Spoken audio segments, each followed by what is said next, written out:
No jogo de hóquei no gelo, 3 gols numa única partida constitui uma mágica tirada de uma cartola. Hoje eu quero lhes fazer um truque de mágica desse tipo. Gostaria de lhes dizer o que é o campo elétrico.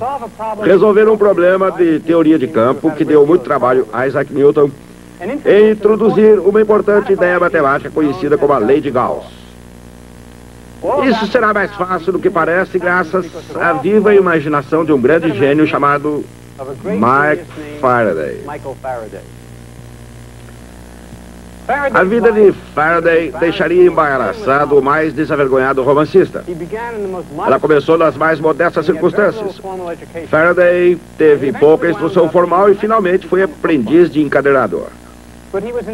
Com o objetivo de se aperfeiçoar, começou a frequentar palestras científicas públicas no Royal Institution de Londres. Tão empolgado ficou com essas palestras que implorou a oportunidade de fazer as tarefas mais banais do Royal Institution. Acabaria com o professor do Royal Institution e se tornaria o mais famoso cientista da Europa.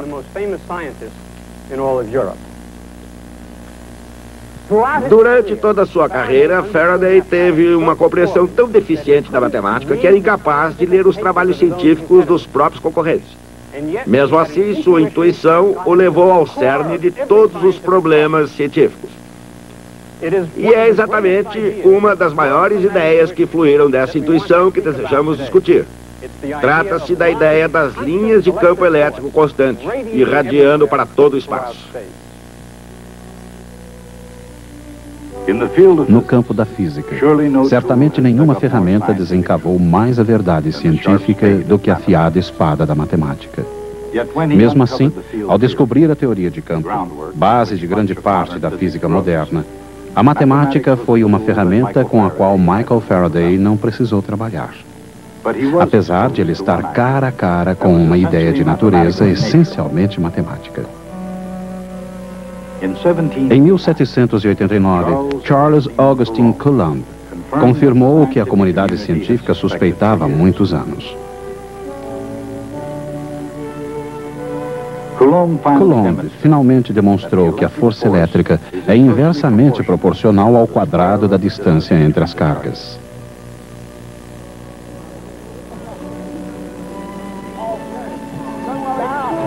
Tão elegante quanto a experiência de Coulomb era o seu conceito. A ideia da relação do inverso do quadrado já constituía uma noção científica importante há algum tempo.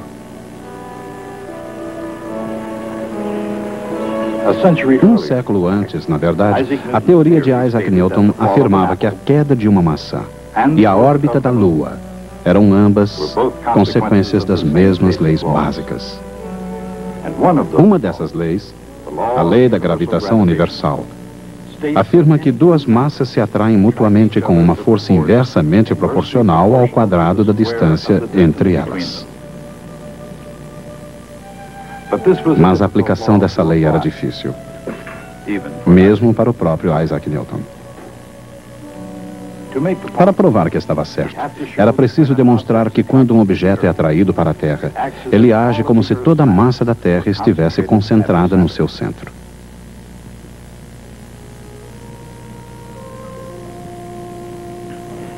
E ainda mais difícil, era preciso racionalizar o que ele chamava ação à distância. Uma frase que significava que os corpos, como a Terra e o Sol, aplicam forças diretamente uns aos outros, mesmo estando separados por milhões de quilômetros, sem qualquer conexão material entre eles. Embora o grande gênio tenha sido muitas vezes petulante, ele próprio talvez tenha sido obrigado a admitir uma certa insatisfação com a ideia de ação à distância. De forma talvez um pouco na defensiva, Newton escreveu em sua obra Principia: não fui capaz de descobrir a causa dessas propriedades da gravidade e não imagino qualquer hipótese possível.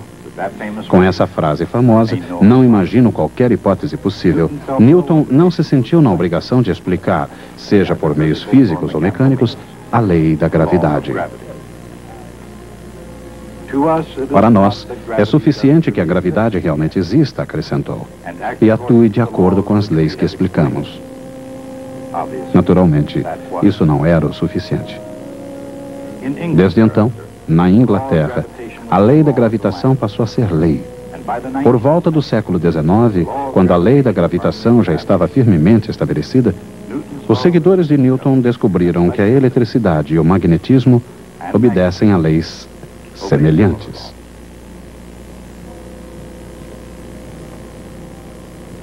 Em todos esses fenômenos, a força diminui com o quadrado da distância.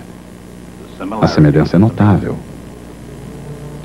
A questão é, por quê?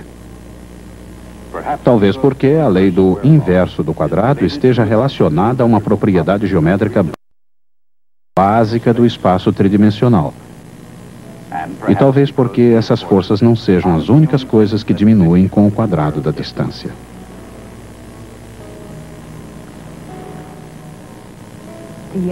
A essência da lei do inverso do quadrado pode ser observada no conceito de fluxo, palavra de origem latina significando vazão. A luz flui do Sol igualmente em todas as direções. À medida em que se espalha, afastando-se do Sol, sua intensidade diminui.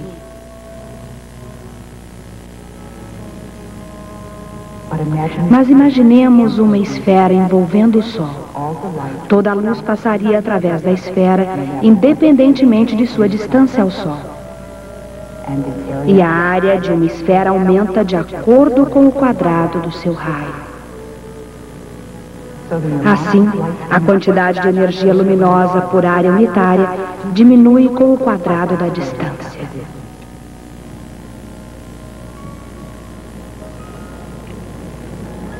A lei do inverso do quadrado não foi a única ideia estimulante com a qual Faraday teve contato quando jovem.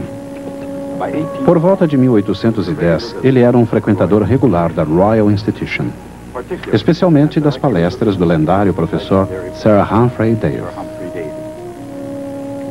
Químico e filósofo natural, um intelectual que foi sagrado cavalheiro, agraciado com o título de baronete e presidente da Royal Society, Davy era a própria elite da ciência britânica.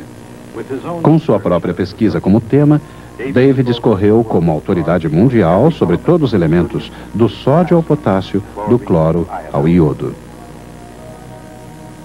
Davy tornou-se a personificação da ciência para Faraday, tornando-se seu mentor e exercendo sobre ele uma enorme influência durante quase 20 anos, muito embora o relacionamento entre os dois fosse às vezes difícil. Mas sob a influência de Davy, ninguém brilhou mais que Michael Faraday na idade áurea da química. Ele descobriu o benzeno, liquefez o gás cloro e desenvolveu novas ligas de aço. A lista dos seus feitos notáveis como químico é interminável. Mesmo assim, em 1821, Faraday deixou de lado seu trabalho em química. Naquele ano, Worsted descobriu o efeito da corrente elétrica sobre os ímãs. Embora esse efeito possa ser observado claramente hoje, em 1821 isso ainda constituía um grande mistério científico. Por que razão a agulha da bússola se alinharia em posição perpendicular à corrente elétrica? Movido, antes de mais nada, pela curiosidade e solicitado por um editor a escrever um artigo que desse fim à confusão científica, Faraday decidiu que ele mesmo iria solucionar esse mistério. Faraday viu a possibilidade de aproveitar a força da corrente elétrica e inventou um aparelho com essa finalidade. Esse aparelho seria o primeiro motor elétrico. Como teria Michael Faraday conseguido isso? Talvez, por ser incapaz de analisar matematicamente essas forças magnéticas, Faraday foi capaz de torná-las práticas. De qualquer maneira, para Michael Faraday, a eletricidade, assim como o magnetismo, aplicavam forças reais no espaço. Ele começou seu estudo com uma série de premissas. Em qualquer ponto próximo de uma carga elétrica, uma pequena carga de testes fica sujeita a uma força. Se ela é o resultado de apenas uma carga, a configuração das forças detectadas pela carga de testes é simples. A configuração é mais complexa no caso de duas cargas opostas.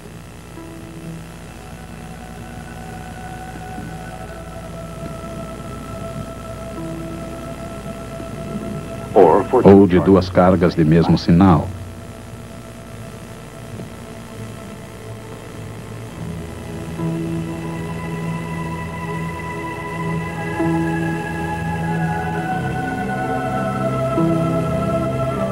E mais complexa ainda, no caso de arranjos mais complicados.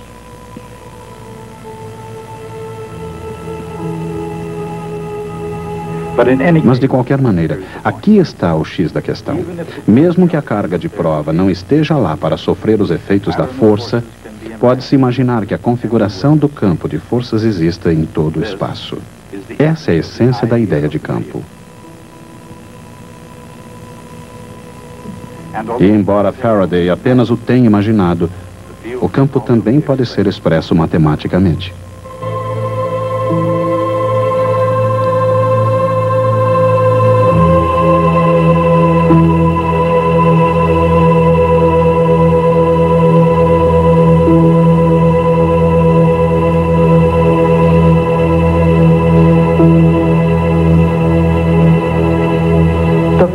A força que age sobre uma carga de prova em cada ponto do espaço é igual à carga de prova vezes uma quantidade devida exclusivamente às outras cargas.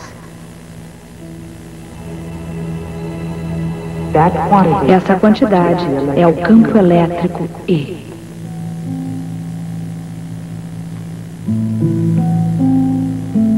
Faraday jamais chegou a essa definição de campo elétrico.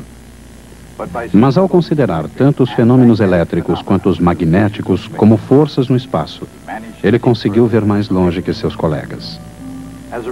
Em consequência dessa e de muitas outras descobertas, ele acabou se tornando diretor do laboratório de pesquisas do Royal Institution. E sucedendo a Dave, dela tornou-se professor, bem como membro do Royal Society. Mas foi mais como pesquisador do que como instrutor que ele visualizou de forma cada vez mais profunda as forças invisíveis do espaço. Para Faraday, a força variando com 1 sobre R ao quadrado entre cargas elétricas sugeria que a força devia ser aplicada por alguma coisa que se irradia das cargas. Alguma coisa que, como a luz do Sol, não para nunca e jamais tem fim no espaço. Para Faraday, essa coisa podiam ser linhas ou tubos, cada um capaz de aplicar uma força a qualquer carga em seu caminho.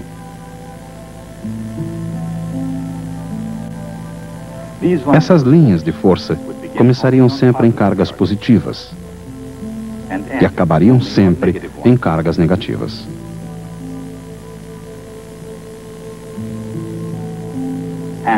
Elas fluíram suavemente no espaço, jamais se cruzando ou se embaraçando.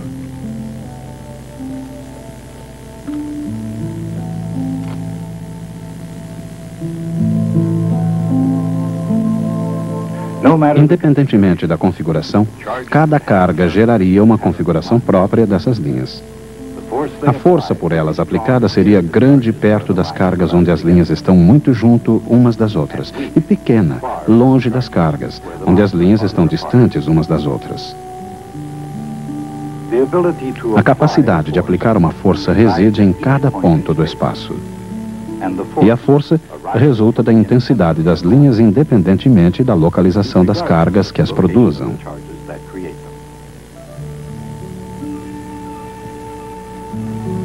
Mesmo sem esses gráficos da era espacial, foi assim que Faraday imaginou o campo elétrico. Ainda parece a maneira mais fácil de visualizar um desses campos. Mas, para satisfazer a comunidade científica, seria necessário mais alguma coisa. E os próximos passos deveriam ser necessariamente matemáticos. Um dos passos mais importantes foi dado por Carl Friedrich Gauss, físico, astrônomo, e talvez o melhor matemático de todos os tempos. A matemática de Gauss ofereceria um elegante complemento à ideia de Faraday, e ela se tornaria lei. Segundo Faraday, o fluxo é representado por todas as linhas de força que passam através de qualquer superfície. Segundo a lei de Gauss, no caso de qualquer superfície fechada, o fluxo total é proporcional à carga elétrica resultante em seu interior.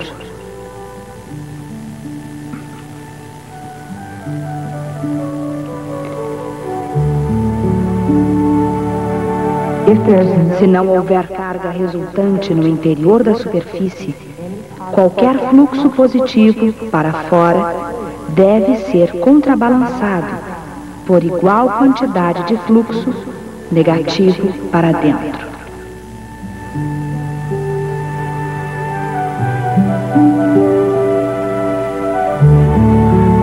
A lei de Gauss, que oferece uma descrição matemática à noção intuitiva de Faraday em relação ao campo elétrico, é, na verdade, uma expressão do significado geométrico de qualquer lei do inverso ao quadrado. Na forma apropriada, ela se aplica não apenas aos campos elétricos, mas também aos campos gravitacionais e magnéticos, e até mesmo à luz que flui do Sol.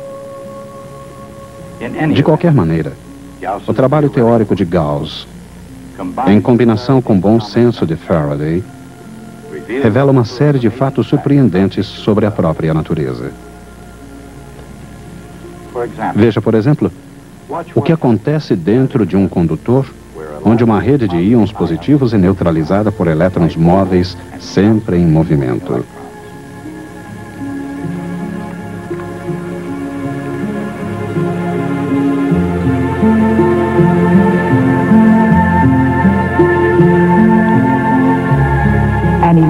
Um campo elétrico que passa através de um condutor força os elétrons a fluírem até que eles se acumulem em sua superfície, impedindo o movimento de novos elétrons. Mas isso significa que o campo elétrico dentro de qualquer condutor torna-se nulo quando o equilíbrio eletrostático é estabelecido. Assim, através de uma superfície fechada no interior de um condutor, não há fluxo.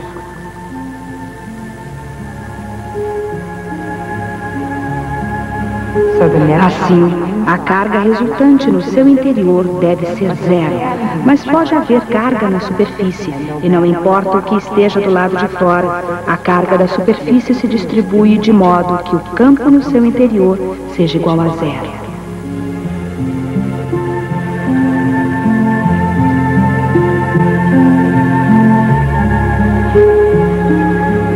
E como toda ação ocorre na superfície, qualquer caixa de metal, até mesmo uma trivial gaiola, pode isolar uma região de um campo elétrico externo. Esse fato pode ser demonstrado com este aparelho, um eletroscópio de lâmina de ouro. Observem como ele reage ao campo de uma carga elétrica.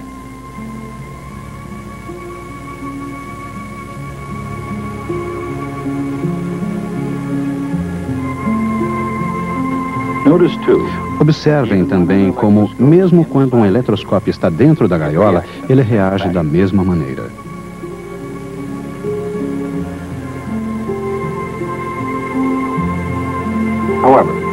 Mas, quando a caixa está envolta, no entanto, o campo elétrico externo não pode entrar para perturbar a lâmina de ouro.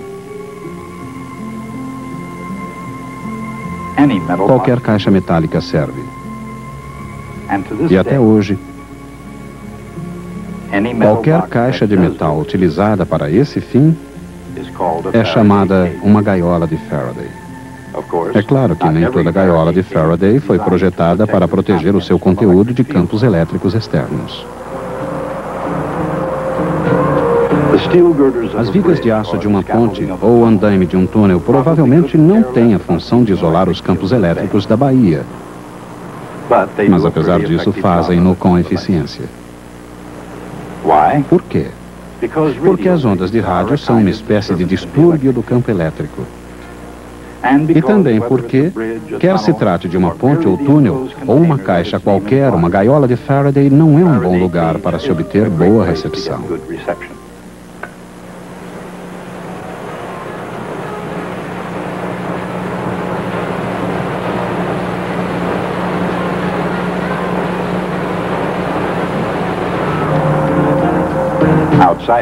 Uma vez fora, a recepção é boa novamente. De qualquer maneira, enquanto os carros podem ir praticamente a qualquer lugar, onde podem ir as linhas de força de uma esfera uniformemente carregada? Um objeto extenso, eletricamente carregado, pode consistir de muitas cargas pontiformes. Mas se sua distribuição for simétrica, o campo elétrico só tem um lugar para onde ir, e ele é para fora.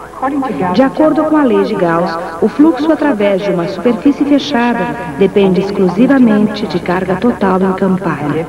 E se a região carregada é uma esfera, seu tamanho não importa. Assim, em outras palavras, o campo elétrico lá fora é o mesmo. Quer a carga seja distribuída uniformemente numa esfera ou concentrada num ponto no centro.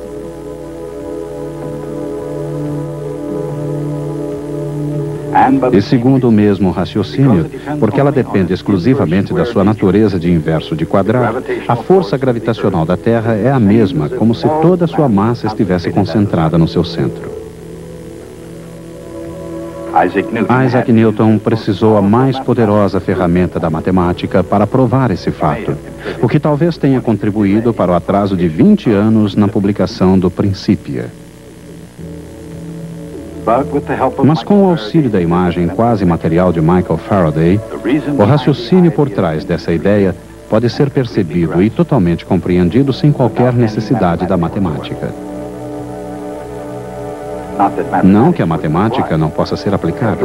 No final das contas, a melhor expressão científica das ideias de Faraday, na verdade, o triunfo absoluto da teoria do campo eletromagnético, seria a expressão matemática obtida por James Clerk Maxwell. Faraday seria um admirador de Maxwell, e muito apropriadamente, a admiração seria mútua. Respondendo a uma carta de Faraday, Maxwell escreveu: "Você é a primeira pessoa na qual a ideia de corpos agindo à distância produziu um princípio realmente digno de crédito. Nada é mais claro que suas descrições. Você parece ver as linhas de força desviando-se de obstáculos e incidindo perpendicularmente nos condutores, e caminhando em determinadas direções em cristais, e levando com elas, para toda parte, a mesma quantidade de poder atrativo, o qual diminui quando as linhas se espalham ou aumenta quando elas se concentram. E pensando na gravidade, assim como na eletricidade, Maxwell concluiu: suas linhas de força podem tecer uma teia no céu e conduzir as estrelas em seus caminhos."